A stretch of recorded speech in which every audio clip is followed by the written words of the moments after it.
My name is Serafina, and when I was just 18 years old, my own brother sold me to a monster to settle his gambling debts. I was a daughter of a respectable if impoverished house, raised to be dutiful, quiet, and obedient. I never imagined that my only path to salvation would come in the form of the one man society warned me was more dangerous than any beast, the country's most scandalous and cynical rake. The night I fled my home with nothing but the clothes on my back was the night my life truly began, not with a wedding, but with a desperate flight into darkness and an encounter that would change everything. Before I dive into the story of how I escaped a gilded cage only to find refuge in the arms of a man who was infamous for breaking hearts, I'd love it if you let me know where you're watching from in the comments below. It's always amazing to see how far these stories travel. And if you've ever felt betrayed by someone who was supposed to protect you, hit that like button so I know I'm not alone. And for all the new viewers, make sure you subscribe to join this wonderful community of people who understand that sometimes, you have to save yourself. My world had always been small, confined to the crumbling stone walls of our ancestral home Edgewood Manor. It was a place of quiet, dignified decay, where the tapestries were faded and the coffers were empty, but where appearances were everything. My father had passed years ago, leaving my older brother, Gideon, as the head of the family. I loved Gideon, or at least I loved the memory of the brother he used to be, the one who would sneak me sweets from the kitchen and tell me stories of knights and dragons. But as the debts mounted, a shadow had fallen over him, twisting his features into a permanent mask of anxiety and resentment. I was a part of the scenery, a quiet girl who loved books and the overgrown gardens, someone to be managed and eventually married off to bolster our family's fortunes. I knew this was my duty, but I had always imagined a match with some gentle, bookish country squire, a man who might not offer passion, but would at least offer kindness.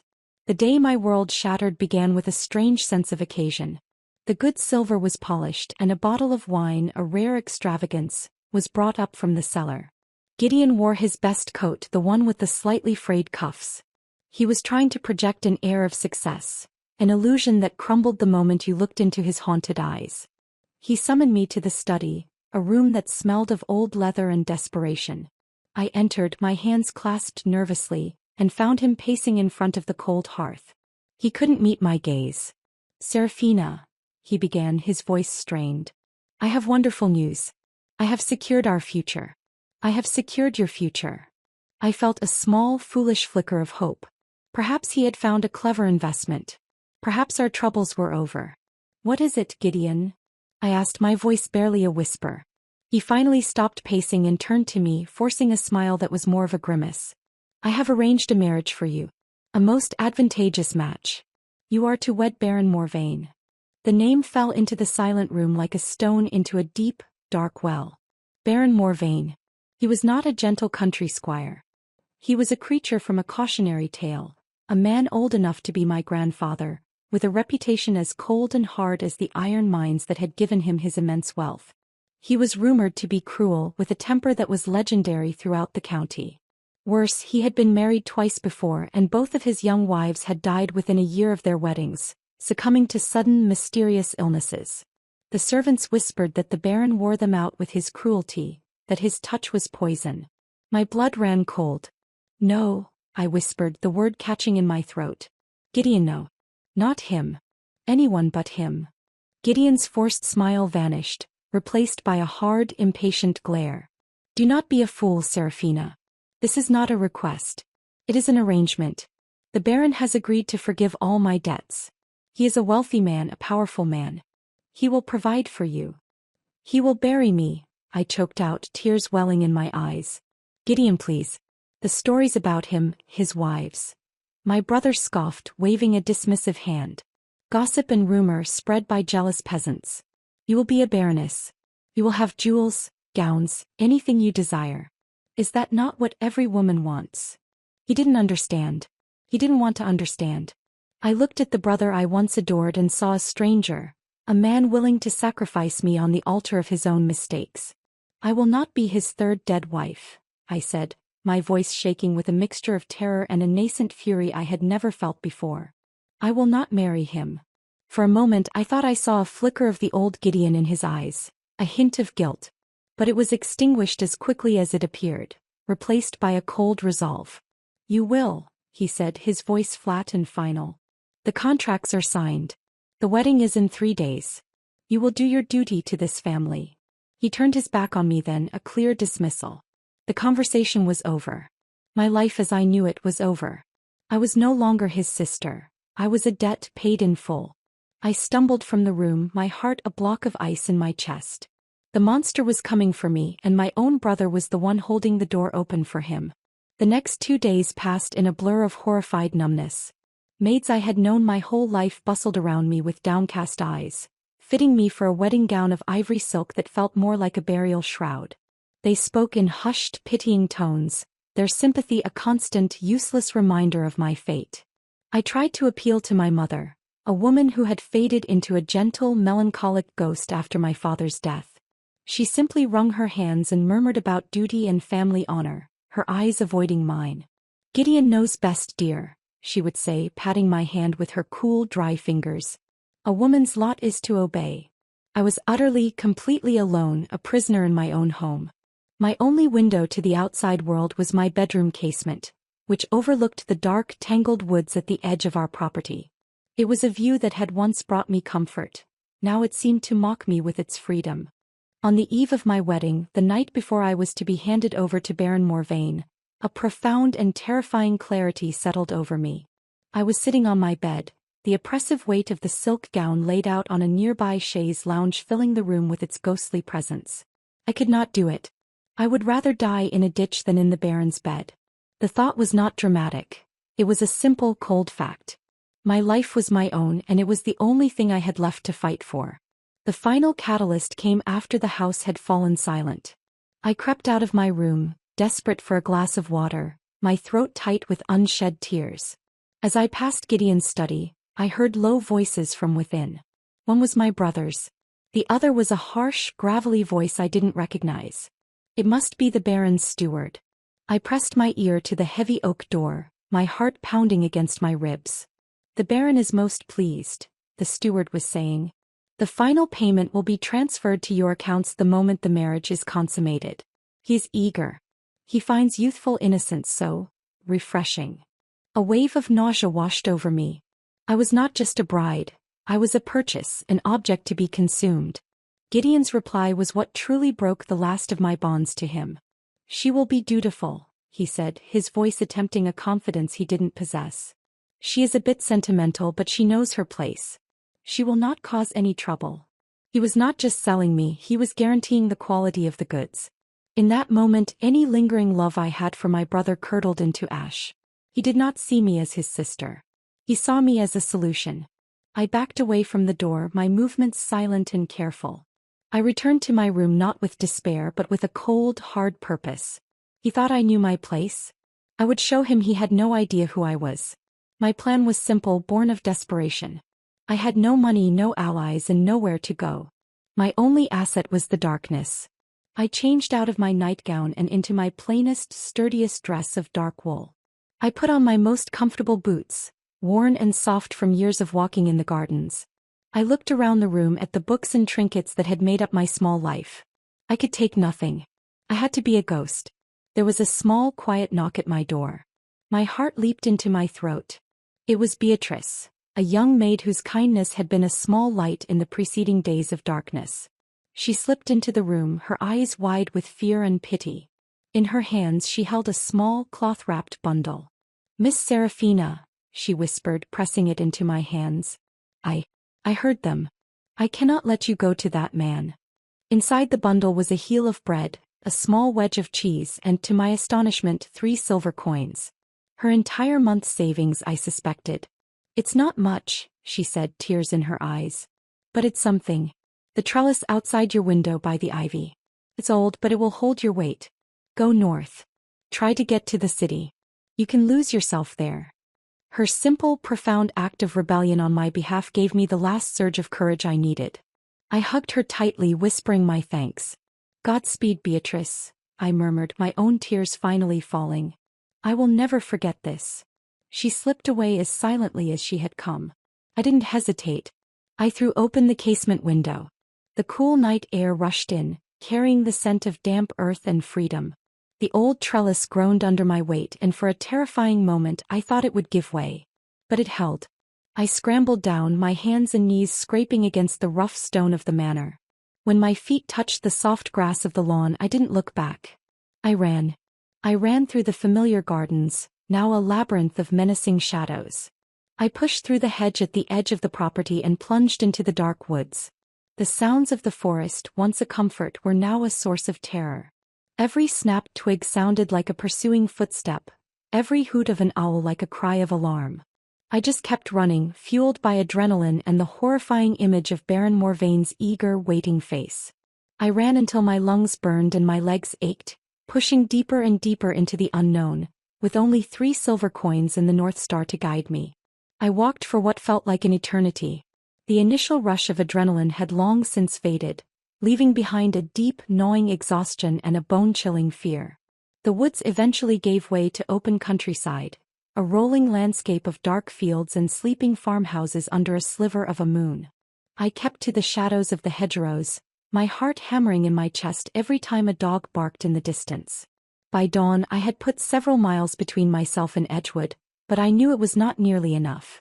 When the sun rose, Gideon would find my empty room. The alarm would be raised. Baron Morvaine, cheated of his prize, would be furious. He was a powerful man. He would send men to hunt for me. The thought spurred me on even as my feet began to blister in my worn boots. The day was a long, agonizing ordeal. I ate the bread and cheese Beatrice had given me, rationing it carefully. The world of ordinary people passed me by like a dream. I saw farmers heading to their fields, carts trundling along the main road. I couldn't risk the road, not yet. I was a lady, alone and disheveled. I would draw too much attention. So I stayed in the fields, my dark dress growing damp with dew and stained with mud. Hunger was a constant companion, a dull ache in my stomach. But thirst was worse. I drank from a stream, the water so cold it made my teeth ache, praying it was clean. As dusk began to fall on the second day of my flight, the sky turned a bruised, angry purple. Storm was coming. The wind picked up, whipping my hair across my face and tearing at my clothes. Rain began to fall, first as a light drizzle, then as a torrential downpour. Within minutes I was soaked to the skin, my dress clinging to me like a second icy layer. The path I was on turned to slick, thick mud and I slipped and fell, my hands sinking into the cold ooze. I was shivering uncontrollably, my strength completely gone. I finally stumbled out of the fields and onto the edge of a proper road, a dark, muddy track carved between the trees. I couldn't go on.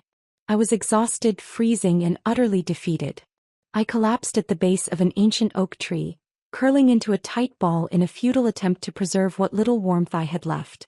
The rain hammered down and the world dissolved into a gray, watery blur. This is it, I thought, a strange sense of calm washing over my despair.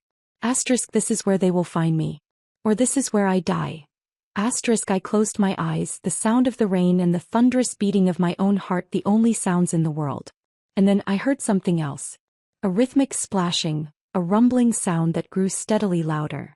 The crunch of wheels on gravel. A carriage. Headlights, bright as twin suns, cut through the rain-swept darkness, blinding me. The carriage lurched to a halt just a few yards away. I heard the frantic whinny of horses and a man's low curse. My heart seized with terror. It was them. The Baron's men. They had found me. A carriage door was thrown open with a sharp, impatient thud. A figure emerged, silhouetted against the light from within. He was tall, draped in a heavy, dark greatcoat, the collar turned up against the wind and rain. "What in damnation is it now, Peters?" a deep voice drawled, laced with an irritation so profound it was almost an art form. It was a voice of privilege and boredom. "A fallen branch, my lord," another voice called back, that of the driver. "And something else." The tall figure moved forward, his polished boots sinking into the mud. He carried a lantern and as he raised it, the light fell upon my pathetic, huddled form. I shielded my eyes, squinting up at him. His face was a study in aristocratic disdain. Sharp, intelligent eyes, a cynical twist to his lips, and an air of complete and utter world-weariness. He looked at me not with pity, but with a kind of exasperated annoyance, as if I were a particularly inconvenient puddle. This was not one of the Baron's brutish thugs. This was a nobleman. A very powerful, very irritated nobleman. "Well, what have we here?" he murmured, his voice dripping with sarcasm. "A wood nymph washed up by the storm?" He took another step closer, the lantern light illuminating my face, my torn dress, my muddy, bleeding hands. His cynical expression flickered for just a moment, replaced by something else. A flicker of assessment, of recognition. He saw the quality of the wool in my dress, the delicate stitching on my collar now ruined. He saw not a peasant girl but a lady in a great deal of trouble. "Good heavens," he said, the sarcasm replaced by a grudging sort of shock. "You're one of ours." He crouched down, though he was careful to keep his expensive coat from touching the mud. "Are you alive, child? Can you speak?" I tried to answer, but my jaw was clenched tight from the cold and only a weak chatter came out. My entire body was shaking. He let out a long, suffering sigh, as if my predicament was a personal affront to his evening. "This is precisely why I never leave London," he muttered to himself. He looked from me to the dark, forbidding road ahead, then back again. I could see the debate in his eyes. He wanted to leave me. It was the sensible thing to do. A mysterious woman on the road at night could mean any number of things, none of them good. "My lord," the driver called, his voice anxious. "The road is blocked. It will take a moment to clear." The man, this lord, looked at me again, his gaze sharp and penetrating. "Running away, are we? From a husband? A father? A convent?" I managed a small, desperate shake of my head, trying to convey the terror of my situation. He studied my face for a long moment. I don't know what he saw there. Perhaps the genuine, unfeigned terror, the absence of any guile. Against his will, against every instinct for self-preservation and the avoidance of complication, a decision was made. "Oh, blast it all," he sighed, sounding utterly put upon. He stood up and turned to his driver. "Peters, forget the branch. Help me get her into the carriage. It seems we have acquired a stray." The driver, a stout man with a kind face, hurried to obey. The lord reached down and with a surprising gentleness beneath his gruff exterior, he lifted me into his arms. I was light as a feather, all my strength gone. As he carried me towards the warm, dry refuge of the carriage, I got my first clear look at his face in the lamplight. It was a handsome face, but hard and cynical. It was the face of a man who had seen the worst of the world and had not been impressed. It was the face of Lord Cassion Thorne, the Marquess of Blackwood, a man whose scandalous reputation was whispered in every drawing-room from London to York. I had escaped a monster only to be found by a rake, and as I succumbed to the darkness of exhaustion in the warmth of his carriage, I had no idea if I had been saved or simply captured by a different kind of predator.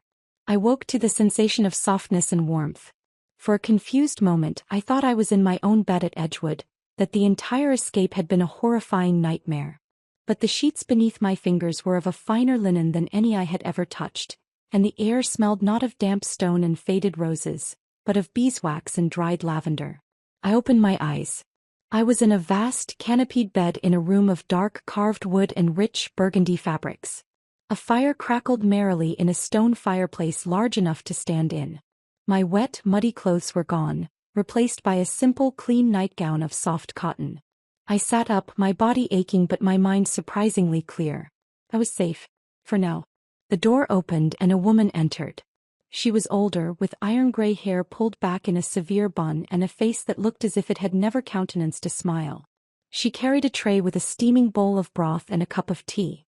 She set it down on a table beside the bed without a word, her movements efficient and crisp. "You are awake," she stated. It was not a question. Where am I?" I asked, my voice a hoarse croak. "You are at Blackwood Manor," she replied, her gaze assessing me with an unnerving scrutiny. "You will drink this broth and this tea. His lordship wishes to speak with you when you have recovered some of your strength." I did as I was told, the hot broth warming me from the inside out. It was the most delicious thing I had ever tasted. The woman, who I later learned was Mrs. Gable, the Marquess's formidable housekeeper, watched me with an eagle eye until I had finished every last drop. Only then did she seem satisfied. "His lordship is in the library," she said, and then left, closing the door softly behind her. I felt a knot of anxiety tighten in my stomach. I was in the home of the infamous Marquess of Blackwood, a man known for his scandalous affairs, his duels, and his utter contempt for society's rules. I had traded one cage for another, perhaps one far more dangerous. After I had dressed in the simple clothes that had been left for me, a plain gray dress that fit surprisingly well, I gathered my courage and made my way out of the room. Blackwood Manor was an architectural marvel of Gothic gloom and imposing grandeur. Dark wood panels lined the hallways, suits of armor stood silent sentinel in the corners, and the faces of stern-faced ancestors followed me from their portraits on the walls. It was a house that seemed designed for secrets and solitude. I found the library easily enough. It was a magnificent two-story room, its walls lined from floor to ceiling with thousands of books. A ladder on wheels stood against one shelf, and a fire roared in a fireplace identical to the one in my room. And there, standing before the flames with a glass of amber liquid in his hand, was the Marquess himself. He had discarded his heavy traveling coat and was dressed in a perfectly tailored black jacket and trousers. In the light of the fire he looked less like a rake and more like a fallen angel, brooding and intense. He turned as I entered, his gray eyes pinning me in place. "Ah, the little stray is awake and ambulatory," he said, his voice laced with its customary irony. "Feeling better, I trust?" I nodded, clutching my hands together. "Yes. Thank you, my lord. For helping me." "Do not thank me yet," he said, taking a sip from his glass. "I have not yet decided if helping you was a kindness or a colossal mistake. My housekeeper seems to think the latter. She is convinced you are a thief or a charlatan." "I am neither," I said quietly, lifting my chin. He raised a skeptical eyebrow. "No? Then what precisely are you? A runaway bride, perhaps? You have the look of one. That particular brand of well-bred terror is unmistakable." His perception was so sharp it was unnerving. I hesitated, unsure of how much to reveal. I was in his power, a guest by his sufferance alone. I was in some trouble," I said, choosing my words carefully. "Trouble," he repeated, swirling the liquid in his glass. "A wonderfully vague and feminine term. A man might call it escaping a legally binding contract, perhaps? Or fleeing from a rather powerful and unpleasant gentleman who is, at this very moment, likely tearing the countryside apart looking for his property."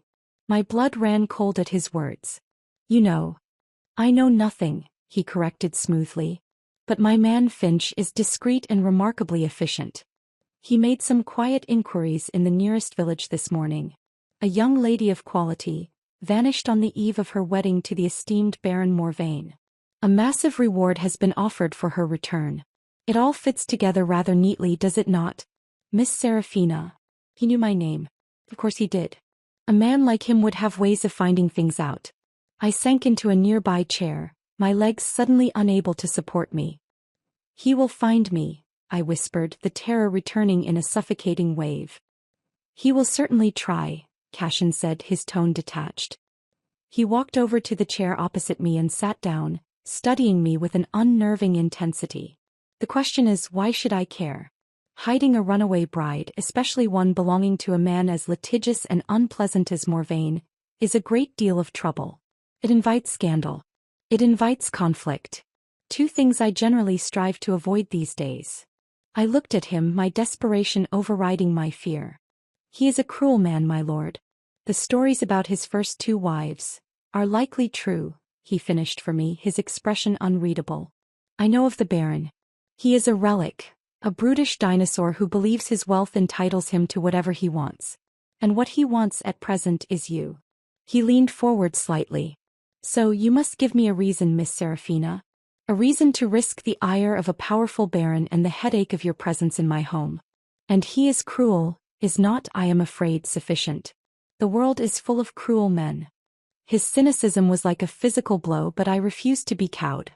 I thought of the Baron's steward, of Gideon's cold dismissal, of the life that awaited me if I was sent back. I found my voice, and it was stronger than I expected. "Because it is wrong," I said, meeting his gaze directly. "Because my own brother sold me to him like livestock to pay a debt. Because I am a person, not a piece of property to be traded. And because if you send me back you are no better than they are. You would be condemning me to a fate you would not wish on your worst enemy." I held his gaze, pouring all of my fear, my anger, and my desperate hope into my eyes. For a long moment he was silent, his gray eyes searching my face. The cynical mask was still there, but underneath it I saw something else. A flicker of understanding. A hint of a shared wound. He had spoken of avoiding conflict these days, implying a time when he had not. Perhaps the scandalous Rake knew a thing or two about being trapped. He leaned back in his chair and took a long drink from his glass. He set it down with a quiet click. "Very well," he said, the words coming out as a resigned sigh. "You may stay. For now. Mrs. Gable will be apoplectic." He sounded as if he had just agreed to undertake the most arduous and irritating task imaginable, but in his eyes, I saw a glint of something that looked suspiciously like satisfaction. "But understand this," he continued, his voice hardening. "You will remain here within the grounds of this estate. You will be my secret. If Morvain finds you, I will deny everything. You are on your own. Is that clear?"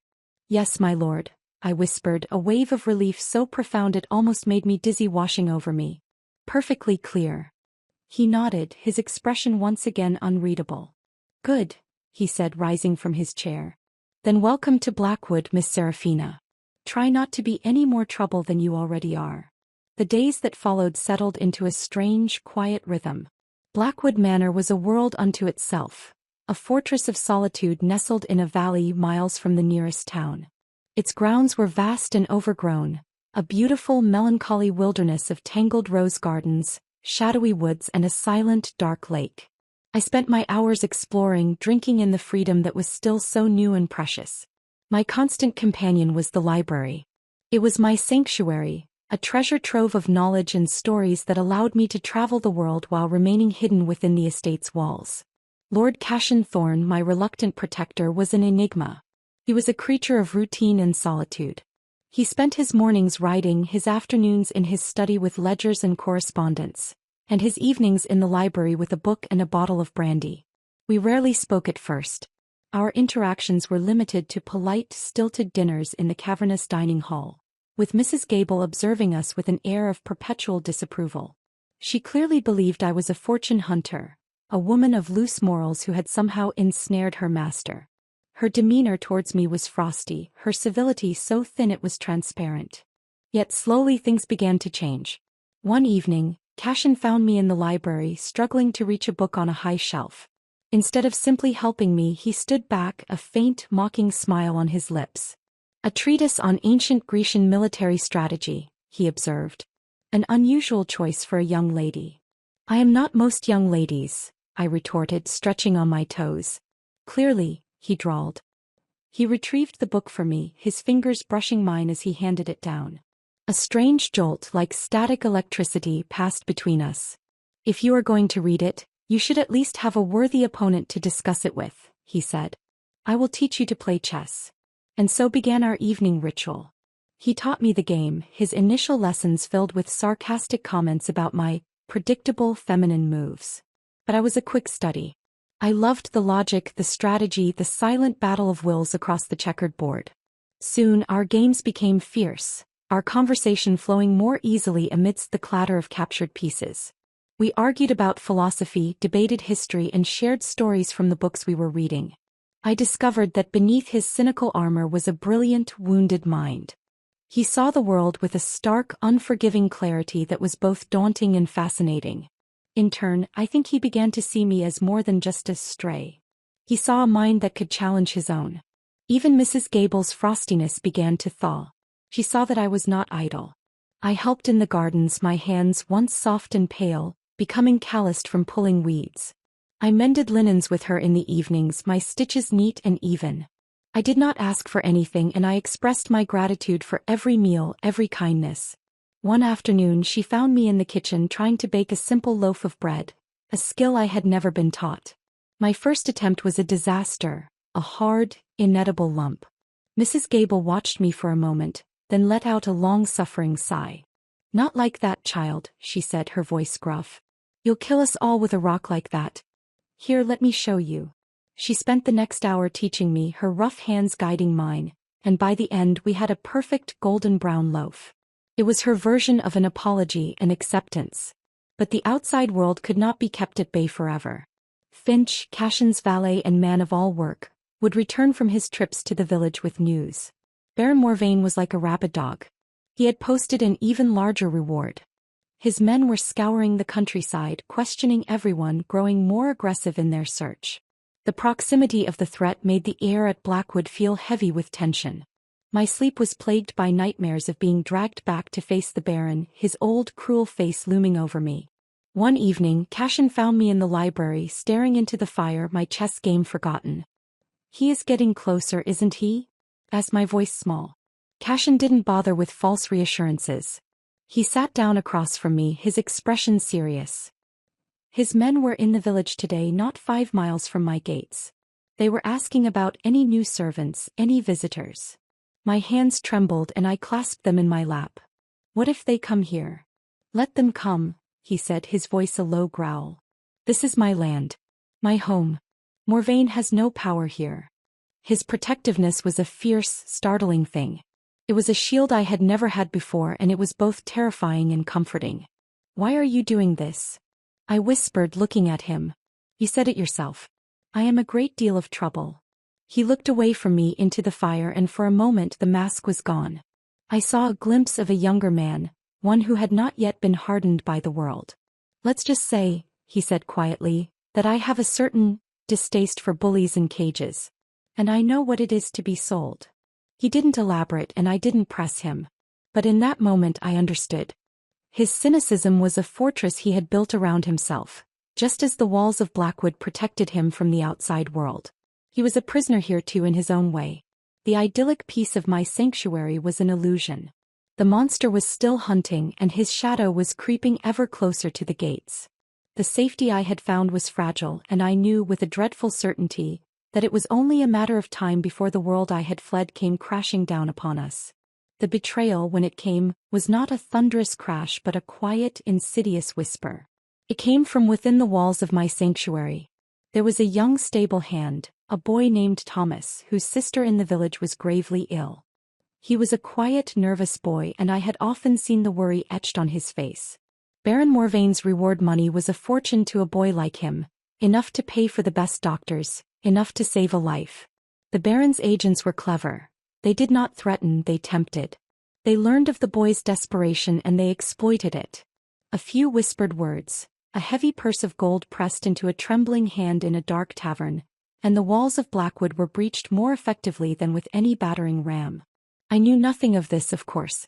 I only knew that the fragile peace of the last few weeks had been shattered. It happened on a gray, overcast afternoon. I was in the library with Cashin, deep in a particularly challenging chess match. He was winning as he usually did, but I was making him work for it. A faint smile touched his lips as I countered one of his moves. "Well played, Miss Seraphina. You are becoming a formidable opponent." It was in that moment of quiet contentment that Finch burst into the room, his usual composure completely gone. His face was pale. "My lord," he said, his voice urgent. "You have visitors. Baron Morvain is at the gate. And he is not alone." The words hung in the air, cold and sharp as glass. Every ounce of warmth drained from my body. I felt Cashin's eyes on me, his expression hardening into a mask of cold fury. "He knows," I whispered, my voice trembling. "How could he know?" Cashin rose from his chair, his movements smooth and deliberate, the calm at the center of a gathering storm. "It does not matter how," he said, his voice a low, dangerous growl. "Finch, tell them I will be down momentarily. Do not, under any circumstances, allow them inside." Finch nodded and vanished. Cashin turned to me, his gray eyes intense. "Go to your room, Seraphina. Lock the door. Do not come out no matter what you hear. Do you understand?" I could only nod, my throat too tight to speak. He strode out of the library without a backward glance, and I was left alone with the silent chess pieces, our unfinished game a poignant symbol of our interrupted peace. I did as he commanded, hurrying to my room and turning the heavy iron key in the lock. I pressed my ear to the door, my heart pounding a frantic rhythm against my ribs. I could hear the faint, muffled sound of voices from the great hall below. A deep, arrogant bellow that could only be the Baron, and Cashin's cool, cutting responses. The minutes stretched into an eternity. The urge to see, to know what was happening was an agonizing physical pull. He had told me to stay hidden, that he would deny everything. But I could not. I could not hide like a frightened child while he fought my battle for me. The girl who had scrambled down a trellis in the dead of night, who had survived 2 days in the wilderness, was not the same girl who had arrived at Blackwood. I had found my voice in the quiet halls of this house, in the endless pages of its books, and in the challenging gaze of its master. I would not let it be silenced now. I turned the key, unlocked the door and walked out of my room, my steps steady and resolute as I descended the grand staircase to face my monster. The scene in the great hall was a tableau of confrontation. Baron Morvain stood in the center of the room, a bull of a man, his face florid with rage. He was flanked by two large, thuggish-looking men. Standing opposite them, looking utterly unperturbed, was Cashin. He was the epitome of aristocratic disdain, one hand casually tucked in his pocket, his expression one of bored amusement. My brother, Gideon, hovered near the door, his face pale and slick with sweat, his eyes darting around nervously like a trapped animal. He wouldn't look at me. "I will ask you one last time, Thorn," the Baron boomed, his voice echoing in the cavernous hall. "Where is she?" My informant was clear. "You are hiding my betrothed, my property." Cashin raised a lazy eyebrow. "Your property? How remarkably medieval of you, Baron. I was not aware we were still in the business of trading human beings. As for your informant, I suggest you ask for your money back. As you can see, there is no one here." It was then that I reached the bottom of the staircase. "You are wrong," I said, my voice clear and steady. It cut through the tension in the room and every head turned towards me. Baron Morvain's eyes widened, a hideous, triumphant leer spreading across his face. "Ah, there she is. The little runaway." Gideon flinched as if struck, finally forced to meet my gaze. I saw not malice in his eyes but a deep, pathetic shame. Cashin's face was a thundercloud. He shot me a look of pure fury, a silent reprimand for my disobedience, but it was mixed with something else, a fierce, grudging pride. I walked forward until I stood beside Cashin, facing the Baron. I was no longer the terrified girl he had bought. I was clean, I was healthy, and I was not afraid. "I am not your betrothed," I said, looking the Baron directly in the eye. "And I am certainly not your property. A contract made for the sale of a person without that person's consent is not a contract. It is slavery. And it is illegal." The Baron let out a short, ugly laugh. "Brave words, girl. Spoken from behind the Marquess's coattails. But they are just that. Words. You belong to me. Your brother has seen to it." He gestured dismissively at Gideon, who shrank back further. I turned my attention to my brother. The anger I felt was a clean, hot flame. "Did you really think I would simply accept this, Gideon? That I would let you sell me to settle your debts and then quietly fade away? Look at this man. Is this what you wanted for me? To be his third dead wife?" Gideon couldn't answer. He could only stare at the floor, the picture of misery. The Baron took a step forward, his patience clearly gone. "Enough of this foolishness. We are leaving." He reached for my arm, his thick fingers like sausages about to close around my wrist. Before he could touch me, Cashin moved. It was not a dramatic shove but a simple, fluid motion. He stepped between us, blocking the Baron's path. "I believe the lady has made her wishes clear," Cashin said, his voice dangerously soft. "She is not going anywhere." "You dare to interfere, Thorn?" the Baron snarled. "I will ruin you. I will drag your already tarnished name through every court in the land." Cashin actually smiled, a cold, predatory baring of teeth. "Please do try. A lawsuit would involve discovery, would it not? And I wonder what the courts would find if they started looking into the sudden deaths of your previous two wives. Or the rather questionable labor practices in your iron mines. I have made it my business to learn a great deal about you in the past few weeks, Baron. You see, unlike you, I find knowledge to be a far more valuable commodity than people." The Baron's face went from red to a sickly, mottled white. He was a bully, and like all bullies, he was a coward at heart. He was powerful, but Cashin was from an older, more established line of power, one that knew how to play the game of secrets and scandals far better than a brutish upstart like Morvain. He had been outmaneuvered, outwitted, and publicly humiliated in front of his own men. He glared from Cashin to me, his eyes filled with impotent rage. "This is not over, Thorn," he spat. "You will regret this." He turned on his heel and stormed out of the hall, his thugs trailing behind him like scolded dogs. The great doors of Blackwood Manor slammed shut, leaving an echoing silence in their wake. For a moment no one moved. Then Gideon took a hesitant step towards me, his hand outstretched. "Seraphina." I looked at my brother, at the weak, desperate man he had become. The burning anger had faded, leaving only a great hollow sadness. "Go, Gideon," I said, my voice quiet but firm. "There is nothing left to say." He looked as if I had slapped him. He opened his mouth to speak again, but no words came. With one last anguished look at me, he turned and shuffled out of the hall, a broken man. The doors closed behind him, and then there were only two of us left. The adrenaline that had sustained me began to fade, and a tremor ran through my body. I thought Cashin would be furious with me for disobeying him, for revealing myself. I braced for his anger. Instead, he simply stood there looking at me. The cold mask was gone, and his eyes were filled with an expression I couldn't quite decipher. It was admiration, concern, and a profound, aching vulnerability. "You were magnificent," he said softly. The two simple words were my undoing. The strength that had held me together finally crumbled, and I began to weep. Not the quiet, ladylike tears I had been taught, but great, gulping, shuddering sobs of terror and relief. And the scandalous, cynical Marquess of Blackwood, the man who held the world at arm's length, did the most unexpected thing of all. He stepped forward and wrapped his arms around me, holding me tightly as the storm I had held inside for so long finally broke. In the quiet aftermath of the confrontation, the great hall felt unnaturally still, as if the very stones of the manor were holding their breath. Cashin's arms were a firm, steady anchor in the swirling sea of my emotions. When my sobs finally subsided into weary shudders, he led me back to the library and poured 2 glasses of brandy, pressing one into my trembling hands.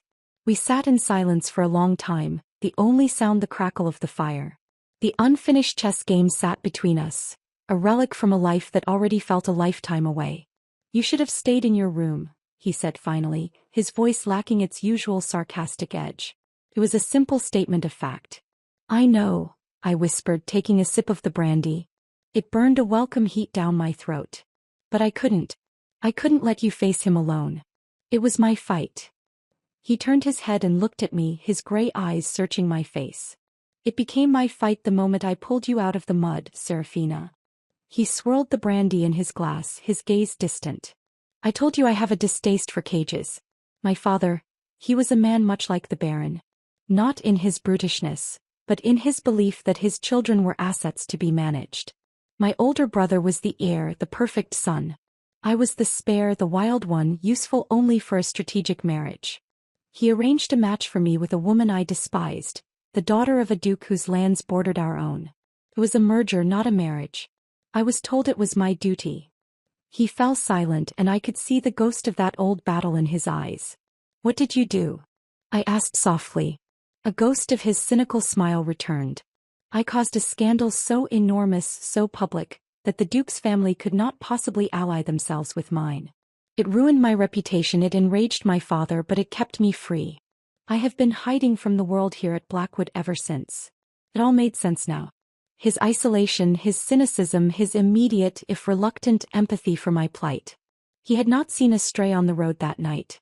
He had seen a reflection of himself. "You were never a stray to me," he admitted, as if reading my thoughts.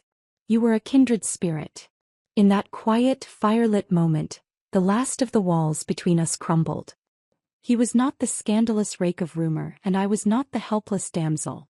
We were 2 survivors, 2 people who had chosen freedom over duty, and in that shared understanding, something new and fragile began to take root. Gideon tried to see me again the next day. He sent a message, begging for a moment of my time. I met him at the gates of the estate, refusing to let him set foot on the grounds. He looked terrible. He hadn't slept, and his eyes were red-rimmed. He apologized, a rambling, desperate torrent of words about his debts, his fear, the pressure he was under. "I never wanted to hurt you," he pleaded. I thought I was saving us." "You were saving yourself, Gideon," I said, my voice devoid of anger, filled only with a weary finality. "You used me as a shield. I can understand your desperation, but I cannot forgive your actions. Not now. Perhaps not ever." I saw the truth of my words land, a devastating blow. "I need time, Gideon. To heal. To build a life of my own, one that isn't tied to your mistakes." I turned and walked back up the long drive to the manor, leaving him standing at the gates, finally and truly alone with the consequences of his choices. The weeks that followed were peaceful.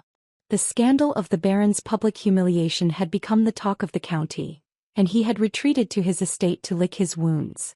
The threat was gone. I was safe. But I knew I could not stay at Blackwood forever. It was a sanctuary, but it was Cashin's sanctuary. I needed to find my own. I spoke to him about it one evening over our customary chess game. I need to leave, Cashin, I said, my voice steady. I cannot be your ward, your secret forever. I need to make my own way. I expected him to argue, to protest. Instead he simply nodded, his expression somber. I know, he said quietly. I have known from the moment you faced down Morvain. You are not a woman meant to be hidden away. He did not offer me money, which I would have refused. He offered me something far better, an opportunity. I have an aunt, he said. The Dowager Duchess of Alnwick. She is old, eccentric and brilliant. Her mind is as sharp as a blade, but her eyesight is failing. She requires a companion to read to her, to manage her correspondence, to debate politics with her over tea. She lives in the city. You would have your own rooms, a respectable position and a wage that would give you your independence. And, he added, a faint smile touching his lips, she has the finest library in all of London. It was the perfect solution.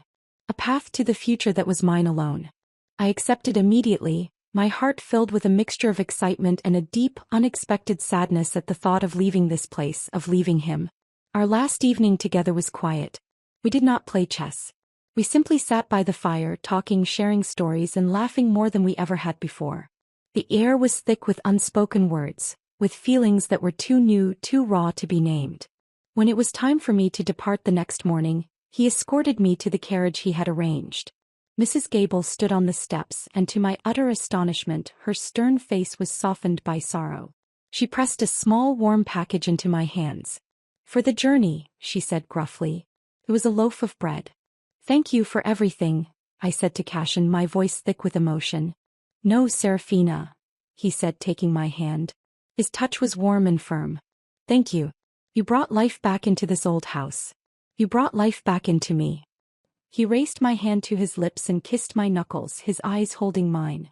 It was a gesture more intimate than any passionate embrace. He released my hand and I climbed into the carriage, not daring to look back as it pulled away, carrying me towards my new life, and away from the man who had, against all odds, saved me. A year can change everything. In London, under the witty and watchful eye of the Dowager Duchess, I blossomed. She was a formidable woman, sharp-tongued and fiercely intelligent, and she saw in me not a pitiful runaway but a mind to be honed.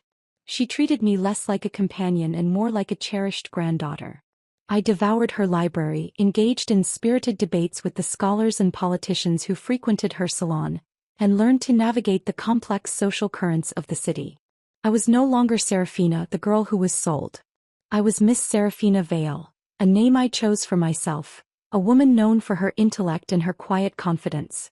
My independence was my most prized possession. I had my own income, my own rooms, my own friends. I was the architect of my own life. One afternoon a letter arrived bearing the familiar seal of my family. It was from Gideon. It was not the desperate, self-pitying plea of a year ago. It was a quiet, sober and deeply remorseful account of his life since I had last seen him. The scandal with Baron Morvain had been the final straw for their creditors. Edgewood Manor had been sold. My mother was living with a distant cousin, and Gideon had taken a modest clerk's position in a shipping office. He had lost everything. And in losing it all he had finally found a measure of himself. He did not ask for my forgiveness. He simply stated that he now understood the depth of his crime, that he hoped one day to be a man worthy of being my brother again. I folded the letter, a sense of melancholy peace settling over me. The past was no longer a ghost that haunted me, but a story that had shaped me.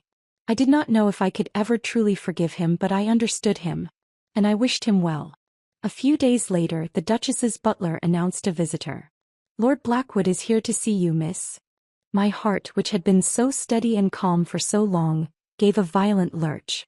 I had not seen or heard from Cashin in the entire year. A deliberate silence we had both seemed to understand was necessary for me to find my own footing. I walked into the drawing room and there he was. He was different.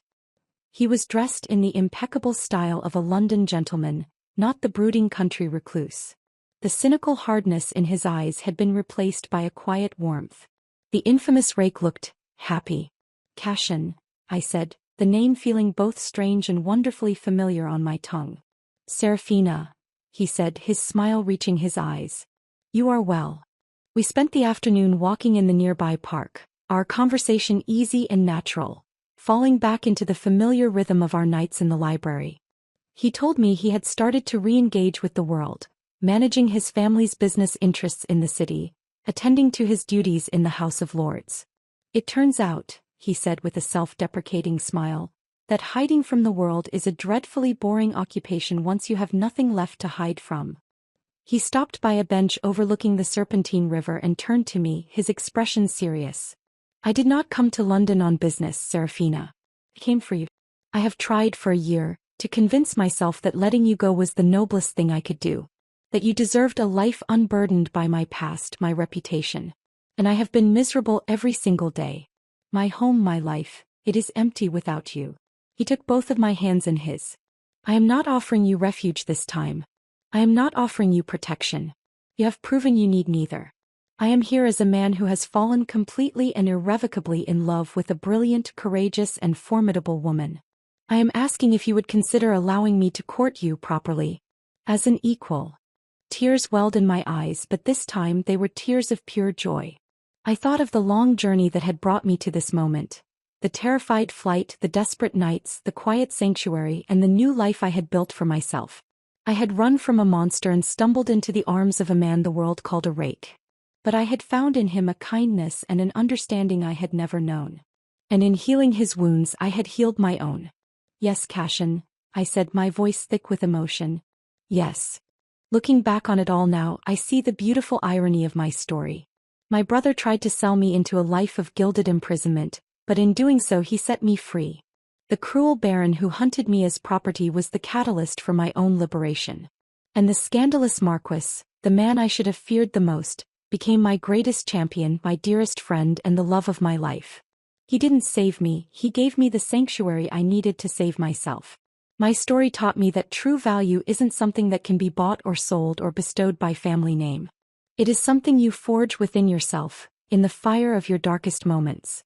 It taught me that family is not always about blood. It is about who stands with you when the world turns against you. And that's my story.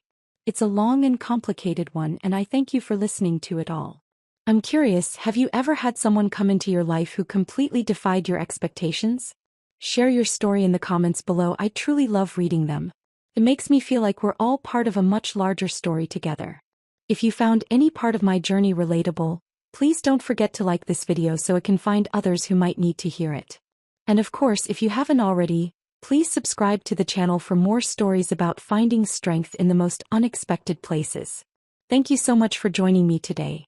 Remember that your worth is your own, and sometimes, the path to finding yourself begins with a desperate leap into the unknown. I wish you all the strength in the world.